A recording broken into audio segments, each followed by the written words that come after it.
Unbelievably, the ace of spades is still in play. A gentleman named Eddie, who's been purchasing tickets since the first week of Catch the Ace, drew the Queen of Diamonds last night at the Esquire Club and won $78,213 in the night's jackpot. The progressive jackpot now sits at a staggering $564,927. There are now only 3 cards left inside that cabinet at the Esquire.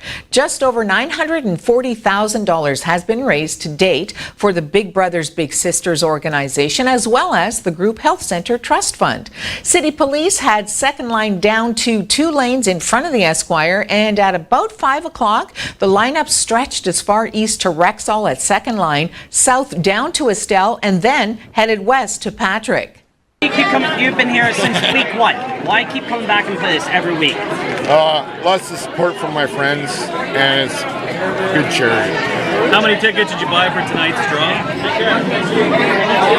None for myself. Well, how'd you get the winning ticket? Did someone buy it for you?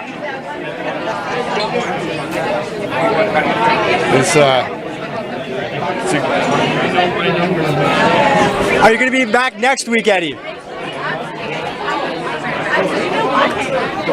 Maybe. Mayoral candidate Rory Ring broke bread with people at the soup kitchen last evening. It was all part of his campaign and platform launch. Ring's platform includes lowering or freezing taxes for everyone, job creation, and quality of life. Ring plans to learn from the best of other communities and look at how they're approaching things differently, as well as share the best the Sioux has to offer. Ring spoke to On TV's Megan Pounder. Well, just the small version, well, if I was to condense the platform, I mean, it really is about creating more opportunity and more jobs for our community, and that's creating new jobs to keep our young people here.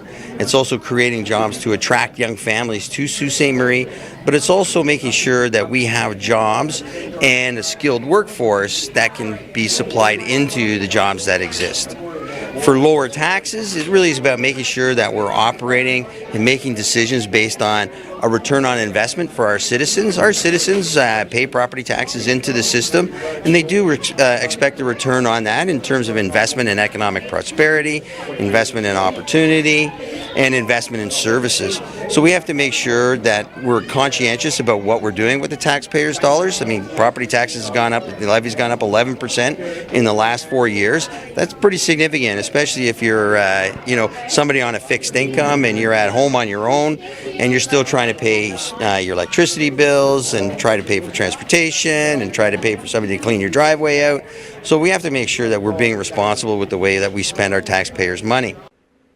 At this week's meeting, city councillors passed a resolution reconfirming their support for provincial and federal funding for the Huron Central Railway. The task force, consisting of Joe Fratesi, Steve Butland, and Alison Horbatuk, is asking both the federal and provincial governments for investment into upgrades that are required on the rail between Sudbury and the Sioux. Having received commitment from Premier Doug Ford during the campaign period, the task force is working closely with Ross Romano to arrange a meeting in order to leverage funding. In terms of a timeline, there is only 3.5 months left to secure funding before the HCR will need to give statutory notice to its 43 employees of closure. On TV's Riley Smith spoke to former city CAO Joe Fratesi. Following up with provincial ministries through Ross Romano, right, our local member of parliament.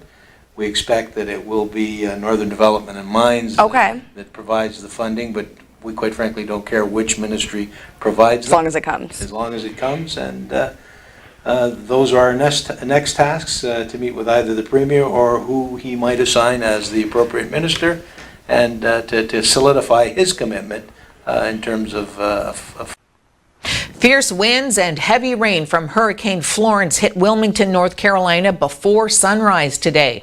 The National Hurricane Center says Florence is about to make landfall in North Carolina, bringing with it life-threatening storm surges and hurricane-force winds. As of 5 a.m., Florence was 55 kilometers east of Wilmington, North Carolina. Its forward movement was 9 kilometers per hour. Hurricane-force winds extended 150 kilometers from its center, and tropical storm force winds up to 315 kilometers per hour.